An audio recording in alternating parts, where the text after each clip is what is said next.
Hello and welcome to this is the first episode of Chronicles Live. With me today to talk about the weeping and gnashing of teeth around Afghanistan, our senior reporter Curt Mills at the American Conservative, and Arta Moeini, director of research at the Institute for Peace and Diplomacy. So, if you've been following the news, you've probably seen this like weird harmonization between conservative and liberal media where there's a rare bipartisan consensus that leaving Afghanistan, the catastrophe that it created could have been avoided. Two, that the United States lost something valuable by leaving Afghanistan. What that is, it's not clear. Whether or not we've lost access to these precious minerals that we didn't care about for 20 years, and now now we have to prevent China from getting them because China apparently is much smarter than our elites. And three, I think what's implicit is that we should not try this again. That Afghanistan shows that any attempt to wind down the empire results in it's a loss for feminism and women's rights and the globalist American project. And then I think the other aspect of this is whether or not neoconservatism is making a horrible comeback. It feels like we're in the early 2000s because George W. Bush, John Bolton, Karl Rove, Dana Perino have all reemerged as luminaries of foreign policy, and no one seems to have a problem with this. And in fact, the conservatives who were bashing the experts and the woke Pentagon and the foreign policy establishment are now saying that Biden did something very sacrilegious by not heeding their advice.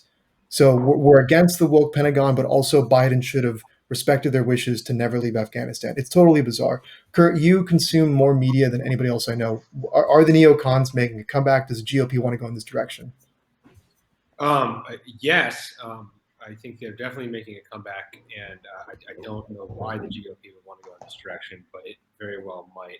I got a piece that's going to come out in Unheard later this weekend, I think, and I sort of harken back to a moment in the 2016 campaign. It was late May in Anaheim, May 2016, and Donald Trump went after. Then candidate Trump went after Bill Kristol, then founding editor of the Weekly Standard, now defunct by name, and he sort of just, it was an interesting thing because Trump seems obviously very well aware of politicians, celebrities. It's not super clear that he's super aware of conservative intellectuals, etc. But he was aware enough of Kristol's prolific criticisms to sort of castigate him by name. And from that point on, I think the neocons were very much on the outs at that convention. And then when Trump won, the official neoconservatism was really sort of PNG during the Trump years. Now, there were all types of people that have been formerly neoconservative that had been quite, I think, able to sort of Trojan horse themselves into the Trump milieu. But a lot of the official language associations, those people were either never Trump or they were quiet, right? And even the issue of Afghanistan itself appeared to have been utterly on the back burner. Even people that I personally disagree with on a lot of other Middle East policy would concede that, well, Afghanistan doesn't really matter for U.S. national interests. It's not central to the greater Middle East, et cetera, et cetera. Trump's right. So I was personally surprised that there was this much pushback when this occurred. And I think what you have seen is obviously the Biden administration was surprised. But whether or not that matters, I'm going to put that on over here. What has occurred in the media news cycle in the last 5 days has been an astonishing recrudescence of neoconservative personalities in philosophy in the mainstream press. And this is something we have not seen since the rise of Trump. And notably, Trump himself seems to be utterly oblivious that and I made the point in this piece that's going to come out, he agrees with Bill Kristol. They are lockstep on philosophy. So this is now a major change. And I think you could, especially for people who talk about things like realignment or the new right, et cetera, the idea of a Biden going up there and giving essentially an America First defense of his policy, and the Republicans complaining about Afghanistan and the plight of Afghan women, in this faraway country, you could see a complete realignment, just a realignment back to where we were. So. Yeah. No, I think the point about Trump, we'll put that aside and come back to it because I think it's really interesting and it's probably the most, like you said, it's the most remarkable part of this that whether Trump realizes it or not, and I don't think he does, he's basically giving aid to the neocons. Arta, what do you think about this? Um, unlike Kurt, I wasn't surprised that this happened the way that it happened in the U.S. I think the U.S. perspective on this is, quite interesting because the neocons and also the entire sort of intelligence establishment has had a very, they know what they want to do with these images. These images are powerful. There's the plane and all these things, people running after it. It's a perfect opportunity for a sort of psyop to then say, hey, the American people, you're wrong. You were wrong about the very policy of us leaving, because every time America leaves, there's going to be chaos that ensues. Well, that's a myth, because America is significantly, at least partly responsible for a lot of the disaster that's been happening in Afghanistan. And a lot of it goes back to this project of nation building. This whole thing about focusing on the execution of Biden's mismanagement of the execution is complete distraction and detraction from real discussion on the policy issues, because they think that if they are able to focus, and that's corporate media with the military and intelligence establishment, what we can call the sort of some people might call the deep state, but you can really call the establishment. And what it really brought to the fore actually is that there does exist a uniparty in this country, and there is really no deviance from the center core of this enterprise, and that enterprise is liberal hegemony. And unless you're able to go back and change those assumptions, that's going to continue to have a problem. So I want to go back to what nation building as an enterprise was about.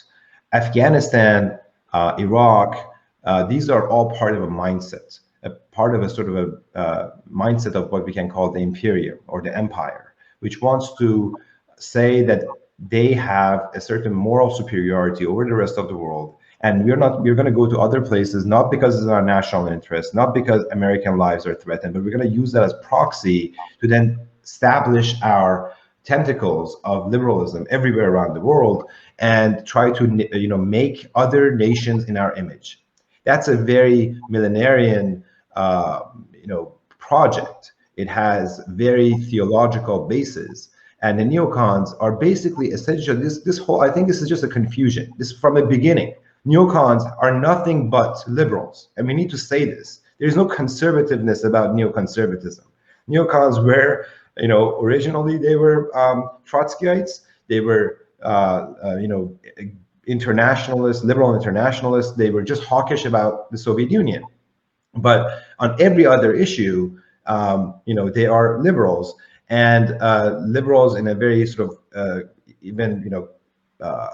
modern liberal philosophical sense, not even just the way that you hear it on Fox News. And so that kind of position doesn't really, I mean, if you look at the MSNBC is defending this all the time now, because they understand that the projects that they have at home need to also be expanded globally, and they want to go to Afghanistan, to this very conservative, tribal, traditional society, and talk about things that are nothing to do with the primary issues of people there, which is order and security.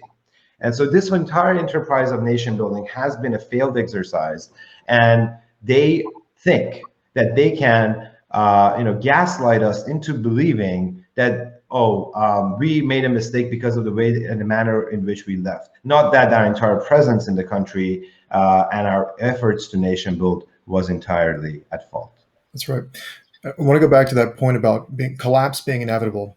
And so, I mean, there's different reports of what the NatSec apparatus and the blob actually thought. And I think the one that I suspect is the most true is that these people really believed that the Afghan.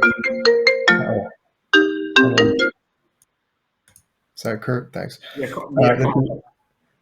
That the Afghan that the Afghan government would actually survive 30 to 90 days.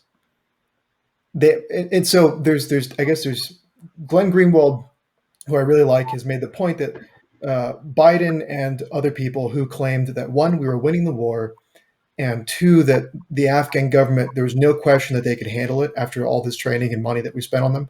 There's no question that they can handle it, which is basically what Biden said. That's a lie. Yeah.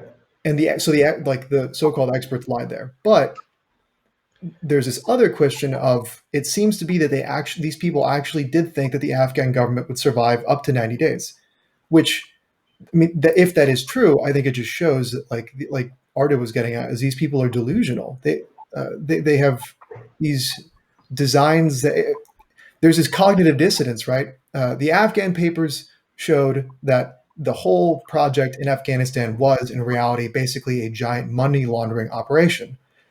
But then you have other people in the same establishment, the foreign policy establishment, who are saying, like, no, we're aware that there are these problems, but also we really think the government's going to be able to hold its own for at least 90 days, and we'll be able to pull this off if we stay a little bit longer, right? If we just try a little bit harder, give them more money, more training, we can stay longer. Do you think collapse was inevitable, Kurt? I mean, my position is that this was going to happen regardless of who was president, and someone basically just had to be dumb enough or brave enough. I think in Biden's case, it's the former, to bite the bullet.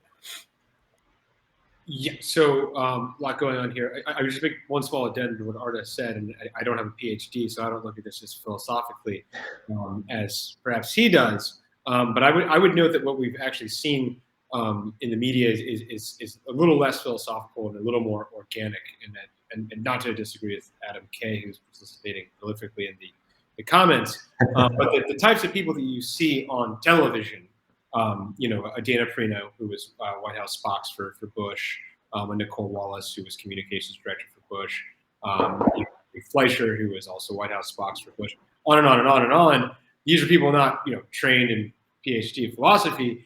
This is more a generational approach to what is known as movement conservatism within the Republican Party in the 90s, 2000s, and 2010s. And these are the types of people that, frankly, saw career ascension with a certain set of rhetoric that was discarded by Trump's rise, and have seen their own relevance. Again, I think Dana Perino was doing fine hosting a show on Fox News, but ideologically quite in a corner in the Trump years. And they are, their muscle memory is far more Dem weak, Biden weak, White House weak, Republicans strong, Republicans hawkish, Republicans neocon. I think there's really not that much more thought into it than that. Not to say that they don't genuinely believe that. I think these people, the problem is they do believe this is why they're much more dangerous. To answer your question about the withdrawal, yeah, so I mean, it's an interesting thing that the way this all cuts, right? So it's like everybody wants to take the evidence as a justification of their own position, right? So I think we should have gotten out. I think the fact that they collapsed in 2 days indicates that we shouldn't have been there for 20 years, because we got 2 days for 20 years. But other people view it as we didn't train them for long enough, right? If we had only done this for 200 years, they would have lasted 20 days. So I guess that's a view. But, so that's interesting. I think here are the facts. They do seem to have been genuinely surprised that they collapsed so quickly. And Biden, to his credit, has conceded this. Everybody that I've talked to, an associate lost his leg in that country, thought they would have, just anecdotal, thought they would last till Christmas. This was a debacle, like it really, really was as bad as it could possibly have gotten, way worse than all the projections. Now, that all being said, the Pentagon spends billions of dollars every year wargaming this stuff. And one, why did no war game show this scenario? And number two, what do all the other projections that these guys get paid a lot of money to do show, and how confident should we be on their projections on Iran, Taiwan, et cetera, et cetera, et cetera. So there's a concerning milieu of implications to all of this. Arta? I'm going to jump in because I agree with everything Curt said in regards to the muscle memory. And this is my point. I mean, I wrote a piece for the American Conservative talking about the generational sort of shifts. I just think that the generational positioning of the Uniparty, of the blob, is not just limited to neocons. It stretches across both parties. It's right and left of center. And so the way to change that is to really go about the assumptions and also a generational shift. So it's not just a logical, rational thing. These people have lived through, most of them, I argued in my piece, have lived through the Cold War, and they have adopted a sort of Manichaean mentality about the world. It's good versus evil, the famous George W. Bush speech. So when it comes to, they don't have to think about it. They don't have to philosophize about it. This is so ingrained that it's visceral. Before this became muscle memory, because before this became visceral, it was a philosophical project. And I think this, unpacking that could help in fighting the project. And another thing I want to, now I want to go back to your question, Pedro, about sort of was this expected? It was not expected. Or sorry, the question, the heart of it is, was it inevitable? Was it like the Taliban takeover? Yeah. Right. Yeah. I mean, from a very analytic point of view, it was definitely inevitable because of years of corruption and grift. Now, but there were institutional systemic failures on the American sort of intelligence military side. Part of it is delusion, but part of it is that they're just incompetent. They were talking with. And this is nothing to do with our forces, with our Marines, with all of the people who put their lives on the line. It's a lack of proper leadership, lack of proper sourcing, people who have been advancing through the ranks without any real merit, sort of a yes man, and don't rock the boat, status quo, keep the thing going attitude, and that has consequences. Now, if you want to look at why this was completely missed, there were two reasons for it. One, well, people like to justify and rationalize the kind of thing that they're doing. People did not think that they're going to leave. They thought they're always going to be able to manipulate, persuade, whatever word you want to use, the commander-in-chief in this country to continue to stay, because another 6 months, another year. Look at the kind of progress, this myth of progress that we are making in Afghanistan, which proved to be nothing. This was used as justification, right? To stay there just a bit longer, because they're just on the precipice of becoming, self-reliant and independent. It was always just around the corner. And this is what the progressive myth is about life. Everything is just a bit more. You just have to go a little bit further, and you're never going to reach there because of the utopia. Now, if you think about the other side of this, which is the Afghan government, and we need to talk about this whole enterprise of grift with the Afghan government. Ashraf Ghani was an academic. He was World Bank. He was a World Bank official. He was put there to be able to channel all this money, and then he was also he had this whole entire network of corruption around he personally himself. And so when the Americans, American intelligence services and the military wanted to ask and find out why, what's the estimate, guess who they were going to go to? They were going to go to the Afghan government. Their sources were tied to this. And so Ghani was under this even more delusion that the US will never be able to leave. He had no idea. And so until the very last moment, he was basically telling, Biden is going to get a lot of flack for this. Why didn't we take people out? Is because of this. It's because, Ashraf Ghani told all of our leadership. He came to DC just in end of June. He had wined and dined with senators, and he told them everything's under control and Afghan army is going to fight, and please don't take Americans out of Afghanistan, because that's going to legitimize like a crisis situation. So for the optics, he convinced America and Americans to stay. And but if you go and ask real Afghans, I have contacts with real sort of Afghans on the ground, and they will tell you people, the popularity and legitimacy of the Taliban was rising. It was rising for years. This did not happen overnight. This was not, the Afghan army was this basically a ghost force of a few thousand people who were actually qualified, and the rest of it was just on the books to get money. This 300,000 number is complete BS.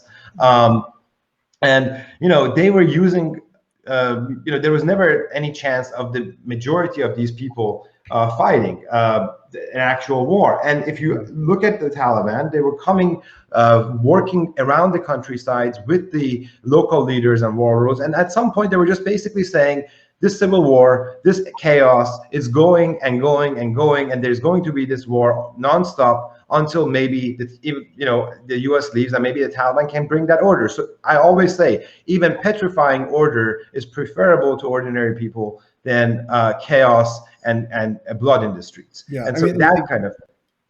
Go ahead, finish your point. Yeah. So I mean, I think we underestimate the amount that the Afghans value, the importance of order and security and what they think to be stability, which they hope that Taliban can bring.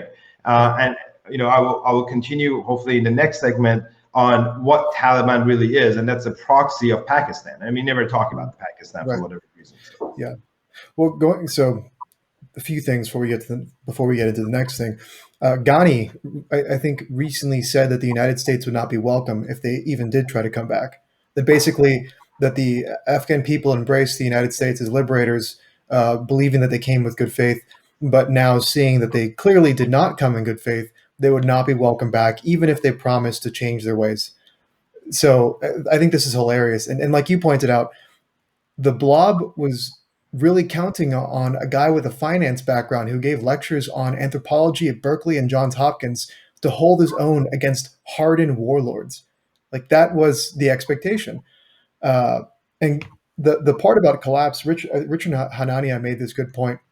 It was anecdotal, but it's still illustrative about a woman, some kind of an envoy who was in the Middle East, and she was told that they had to take a helicopter as opposed to this 2-mile stretch of road that was near Kabul. Pretty important piece of real estate to secure, right? Well, she was told we have to fly because they can't get that 2-mile stretch of road under control. So we couldn't do these basic things. The United States government with the Afghan government could not do basic things like this, but someone was supposed to pull off this clean-cut withdrawal from Afghanistan and get thousands of people out and do like all of these resolve all these logistical issues without a hitch. So going back to it, I think it was like this kind of a shit show was always inevitable. It was just, no one was going to be able to pull this off in a way that did not, where it does not go the way it goes now. Sorry, did you want to say something, Curt?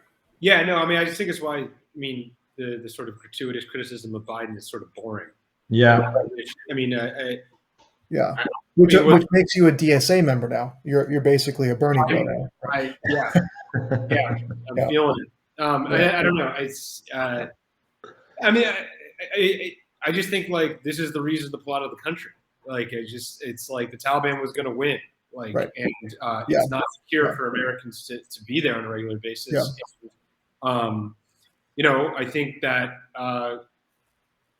what are we paying for this massive drone, dragnet over the greater Middle East for, if not to secure places like this? So I just, was it, an A+ getting out? Like, no, they conceded they were surprised, but like, it's not the core of it. And, the fact of the matter is, we haven't seen the true horror stories yet. I don't want to jinx it, but it's like, it's not.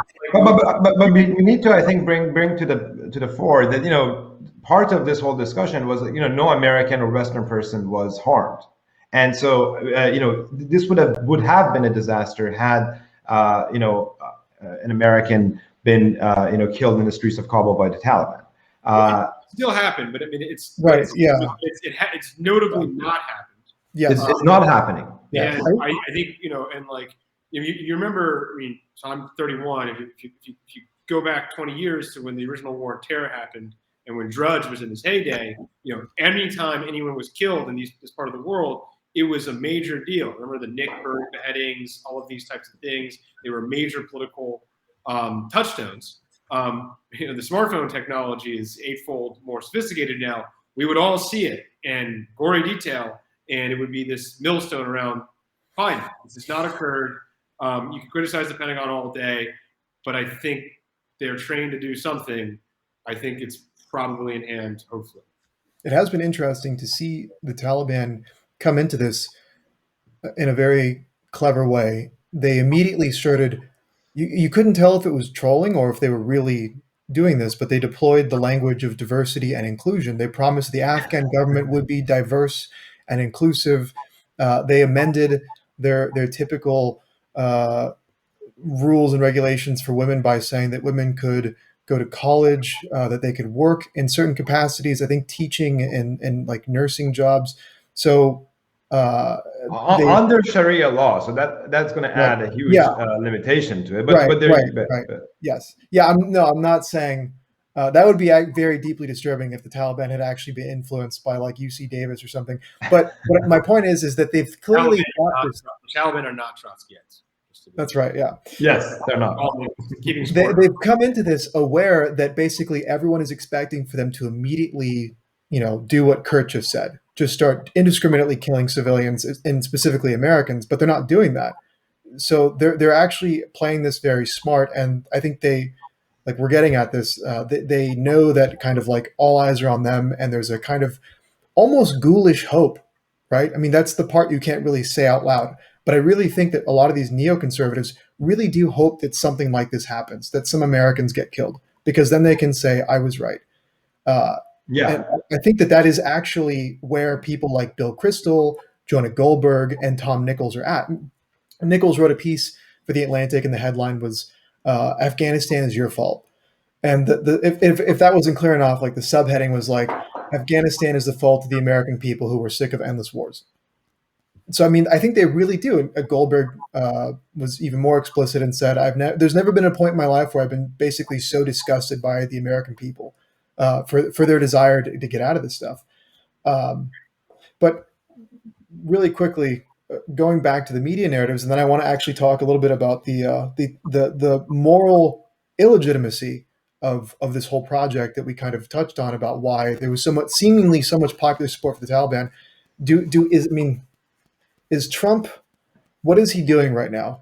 Is it like, I don't understand. His statement was like, I would have done it like this, get out in the dark of night. They wouldn't have even known we were gone.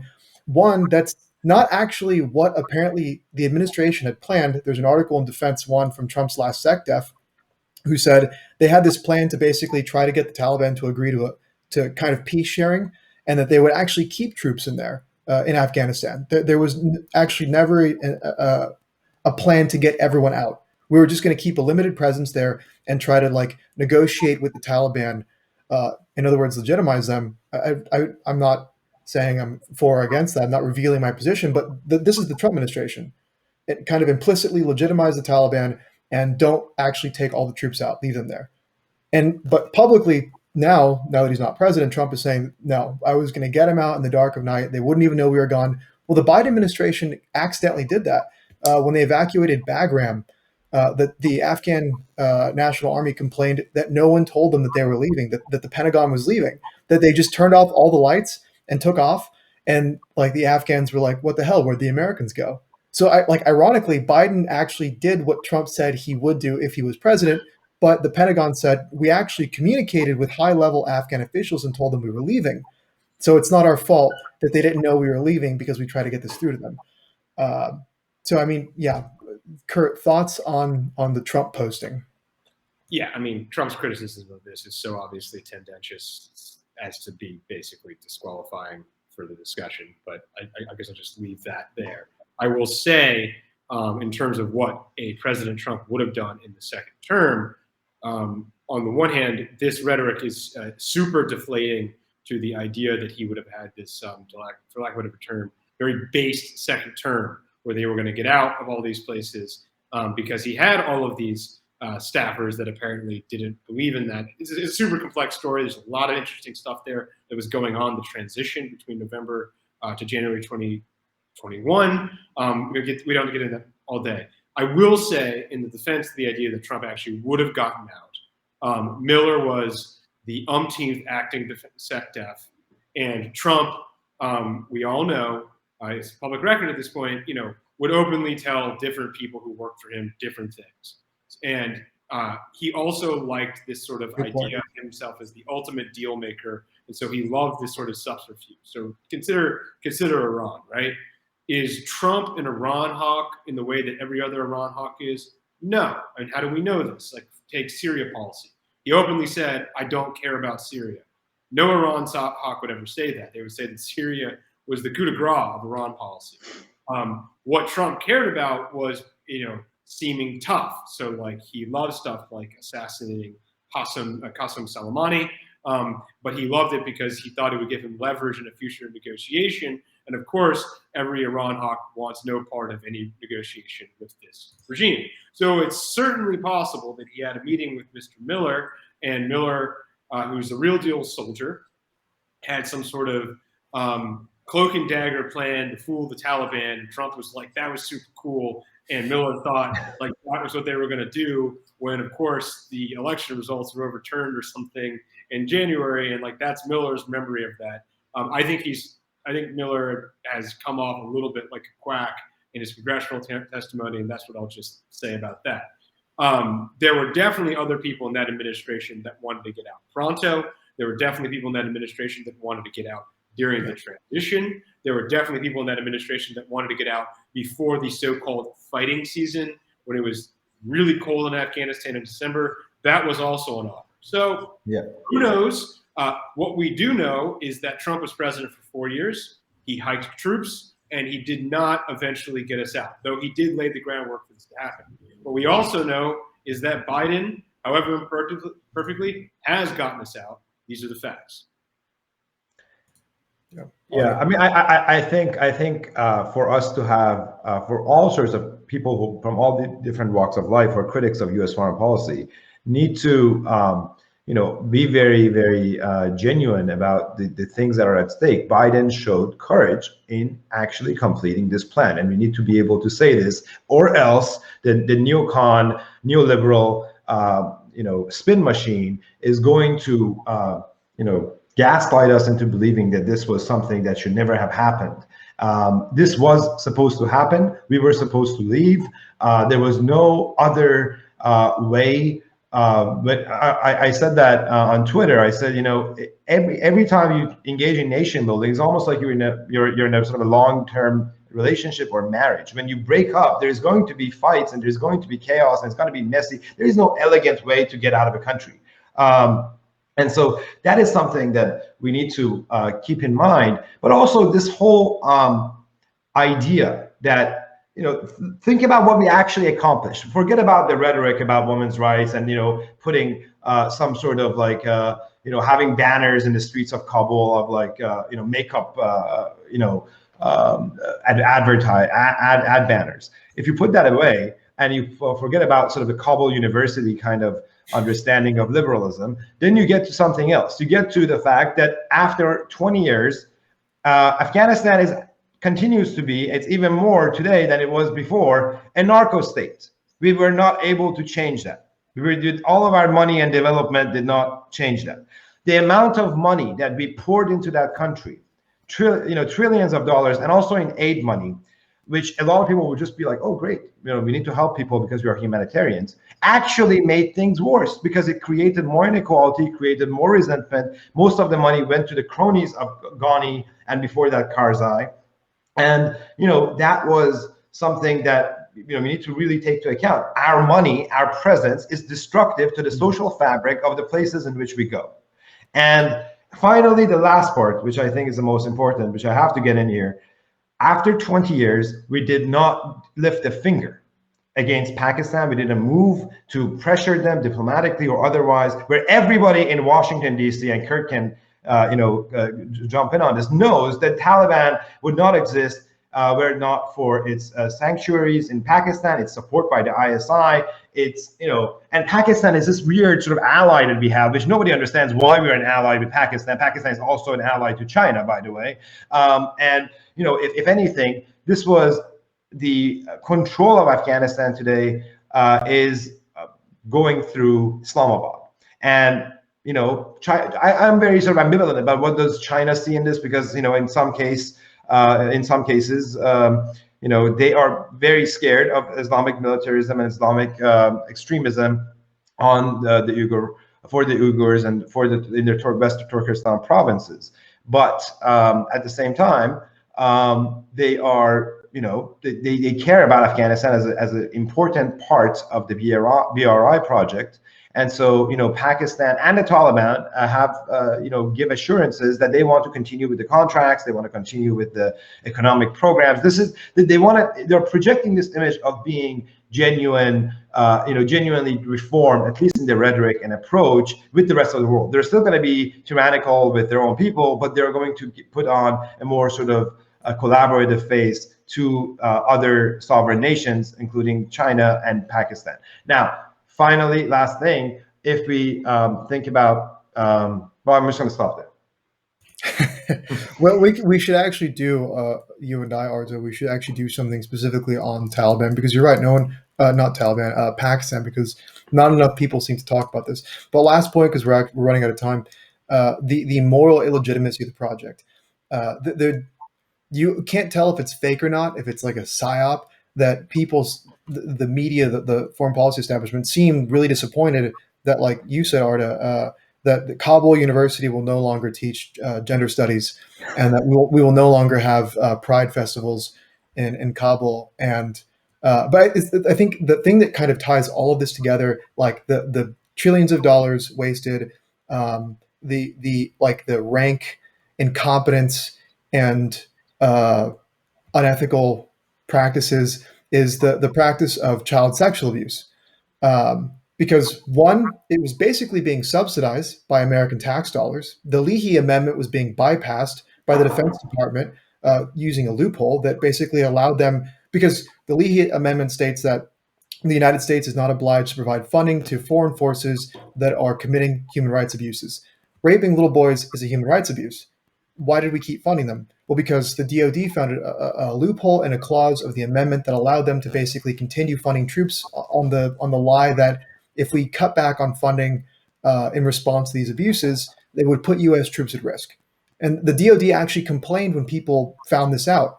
But so you had little boys being raped on U.S. bases by Afghan police chiefs. And like our allies, in other words, the people that Republicans and Democrats right now are clamoring to import into the United States because they're our allies and therefore they never did anything wrong. Actually, our allies were some of the worst people that we were working with in the region outside the Taliban. Morally, it actually seems like the people of Afghanistan thought they were worse. They were more afraid of them, these commanders and these police chiefs, because they had the U.S. seal of approval, and you couldn't do anything about it. And I think that is not being talked about enough. The fact that, like, I think the real talking point here should be that the liberal international order has completely lost its moral legitimacy. Whatever like little patina shred of it had left, it's gone. So we'll do quick responses from Curt and Arta, and then we'll wrap it up.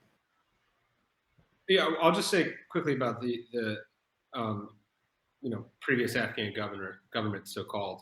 I will say that I think, unfortunately, this news cycle mirrors the news cycle that we experienced with COVID-19, various offshoot phenomenon with that in 2020, which is that I don't know if it's education or smartphones or headline culture, but people are incapable of handling trade-offs. Okay, so like this is an extremely remote, just preposterously remote country in Central Asia. I read the other day that they had 50 kilometers of paved roads when the U.S. invaded in 2001, and you had two essential factions, status quo ante. One, a secular government, which it's not secular. It was officially the Islamic Republic of Afghanistan. So we're propping up a not secular government, but you have the official government of Kabul, which allowed opium production to spike, which I think has relevance to the opioid crisis in the United States. Yeah. It also just notoriously abated the resumption of this practice of pederasty, and that is weighted against a group of pretty scary guys that take a pretty fundamentalist view of Islam, that harbored Al Qaeda, and say they won't, and say they've reformed and are etc. All right, so it's a tough situation. But should the U.S. be sending people to die to fight for a stalemate to continue that situation, a stalemate in which the government, left to its own devices, will only defend itself 2 days? And I think the answer to that is clearly no. And I think that the closing line on this is, why do people want to get out of Afghanistan? They want to get out of Afghanistan because Afghanistan is a disaster. And the argument for why we should not have left Afghanistan, you see in the news today, is how could you leave Afghanistan? It's a disaster. So it is, and I think it's an abused phrase, but what gaslighting is this, if anything, that definition. Yeah, that's right. Arta, final thoughts? I think Curt said what needed to be said on that point. I'm just going to add something about the hubris of the American empire, thinking that we know what's best for people around the world, that we can then use American or even Western, US and its allies, blood and treasure to go into these places and really perform social engineering projects. And eventually empires come home and they will try to do all those things that they've been practicing on the poor Afghans here back at home on Americans. And so that's one side of it. And the other is, just think about, there is this romantic notion right now. I always say the Taliban right now is in this sort of honeymoon period, because the West is that, the establishment West, the media, corporate media, and our institutions have an interest in showing that sort of abhorrence of Taliban taking over Afghanistan. Well, first of all, it shows that you were doing nothing over the past 20 years and your project was a failure. But also that this is actually not the case, because the Taliban and Afghanistan in general has never really had a national central government. The Taliban, I'll be extremely surprised if we're talking in 6 months around December and the Taliban is still fully in control of Afghanistan. There will be pockets of opposition. It's already begun in the Panjshir Valley, which the Taliban has not even gone close to even trying to reclaim, because they know they can't. And there is going to be more and more pockets of resistance. Why? Because this is a tribal, ethnically and religiously divided society, and it was never a country. This is we have this sort of like myopic understanding of history that starts with 2001, or at best, if we really care about it, the Cold War, 1979, when Soviet Union went in Afghanistan. The story of Afghanistan begins in the Great Game, with the separation of Afghanistan from Persia at the time, to be able to create a buffer zone between the Russian Empire and the colony of India. And that creation, for a place that never had any tradition of central government, was always going to create lasting instability. And we have never had an actual stable period in Afghanistan ever since the state of Afghanistan was created. And it will continue to be so until the region is allowed to solve its own problems and the US stays away. Yeah, good point. Okay, well, we're going to end on that note. Curt, Arta, thanks so much for joining me. Thanks for tuning in, guys. Really appreciate it. This video will be available on different platforms, but I'll send it out through my Twitter account and you can watch it there. Thanks again, guys.